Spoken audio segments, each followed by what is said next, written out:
Forget RPGs and run-of-the-mill shooters. There is a world of video games out there with some of the most unique and memorable gameplay you've ever seen. 30 here, and here are 10 of those unconventional games from the last 10 years that you need to know.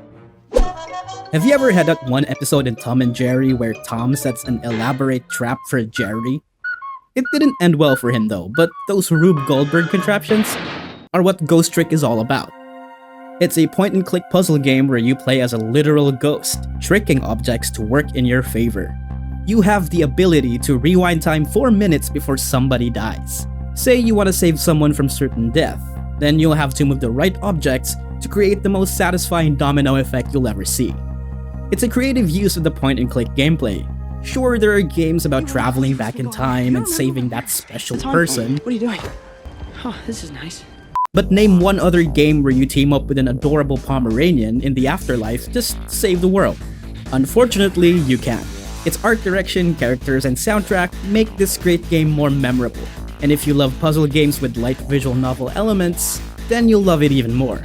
The game was so underrated, it didn't get a remaster until this year. So if you want to check the game out, you came at a perfect time. The word Superhot wouldn't make sense to you the first time you hear it. Superhot. But once you've had a glimpse of what the game is about, you'd be saying Superhot on repeat. Superhot is game of the year. It's a first-person shooter, so what's so different about this one? Can you imagine a first-person shooter where nothing ever moves? Well, it's a shooting game, sure, but here's the kicker. Time moves when you move. The bullets stay in place and your enemies stand still waiting for you to move an inch. The only way to finish a level though is to defeat all the enemies in the room. So how do you do it? You can go fast, but time is your enemy and you'd be at a disadvantage with multiple guns aiming at you, which is why you go slow. Superhot's methodical approach to action lets you survey the room before making your moves. Like Denzel Washington in Equalizer, you're a one-man army when you have a plan set in place. Once everything is in motion, you'll be surprised you've done the coolest shit ever by just throwing a billiard ball to an enemy's face. Hey Sam. Sam Bridges. Kojima hasn't cared about gaming trends for a while now. There was the stealth action of the Metal Gear series, and then there's the scariest demo of all time, which was PT. But if there's one proof that Kojima doesn't care, it's this game. With Death Stranding, Norman Reedus turned into a futuristic delivery man. Released in 2019, the reviews were polarizing. Critics called it a walking simulator, but even then, they couldn't help but praise how different it was from all the standard AAAs out there. There's nothing quite like Death Stranding, really, where you fight shadow people and Mads Mikkelsen with a baby strapped on your chest just to deliver packages to Conan O'Brien. Right. It was such an anomaly, it split the gaming community between those who see Kojima as a hack and to those who don't. But either way, the dude does not care. Okay, let's pretend Death Stranding really is a walking simulator if you say so. Sure, but can your favorite walking simulator do this? Papers, Please is a game about a dude who manages the border in a fascist society. Simple, right?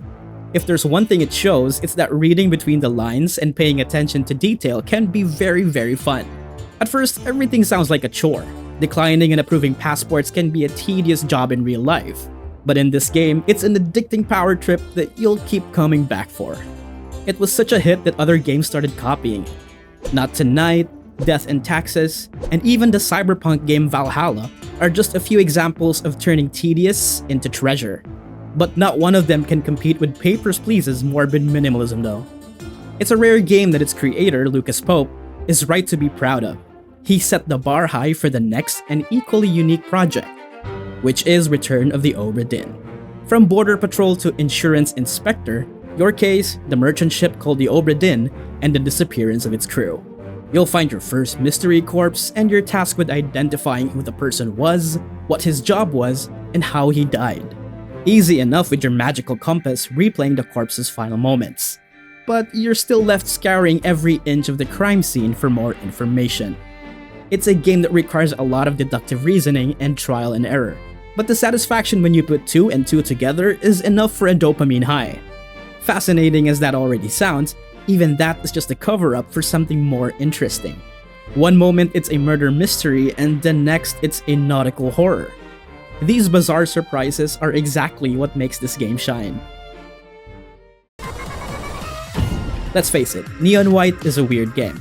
It's a shooter, sure, but you're not just doing it for the sake of eliminating everybody in the room.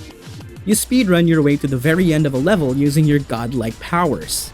By godlike powers, we mean sacrificing your heavenly abilities for guns. Even for non-speedrunners like me, it actually makes me feel like a badass clearing one level with my limited selection of moves. The constant rush of movement is a nauseating yet riveting experience for gamers like me who prefer old-school Quake lobbies where we slide and jump across the battlefield, taking down our enemies.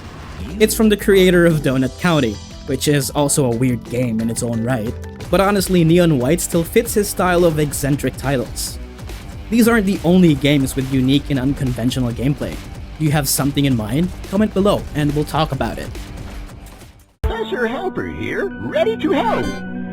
Ever feel like going back in time just to experience the old internet again? Not the one we doomscroll and watch TikToks on every day. You know, the once lawless place full of cringe content from personalized web pages. Hypnospace Outlaw actually does that.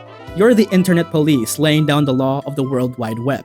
Whether it's for banning cyberbullies or reporting scams, it's a fully realized internet and there's so much going on. The storytelling is non-linear, so everyone can have a different experience of the Hypnospace. But the end goal is the same. Then again, with all the game's secrets, it would be stupid not to poke around its hidden layers. I mean, just look at this.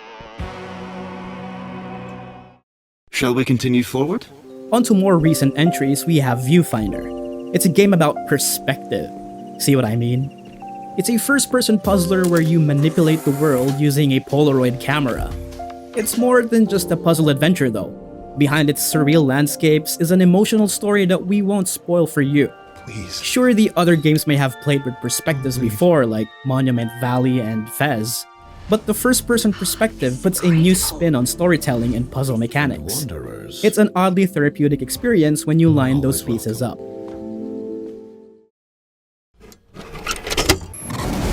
Good evening, I'm Jeremy Donaldson. Our main stories tonight. Do you ever feel how your local news network manages camera angles on TV? Not for Broadcast tells you how to do it, and let me tell you, it's not the easiest job in the world. It simulates the feel of being behind the curtain with all the bits and bobs of a broadcast engineer.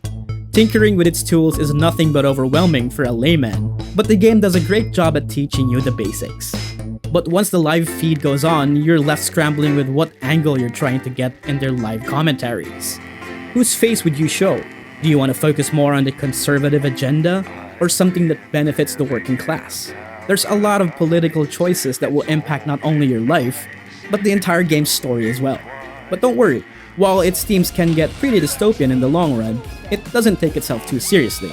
There's a lot of lighthearted moments that you will encounter, like messing around with the broadcast by using the wrong camera angle. The Outer Wilds is absolutely one of my favorite games in the world.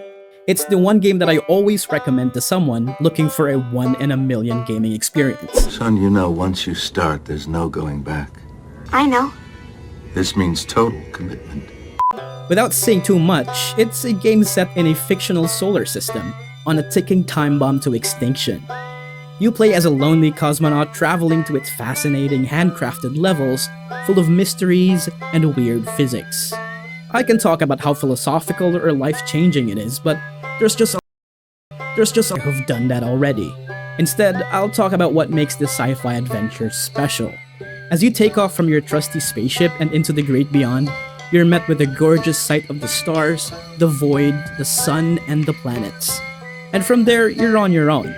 The game doesn't really tell you what to do, but as you venture into the Outer Wilds, get it, you'll find clues and breadcrumbs that lead you to answers.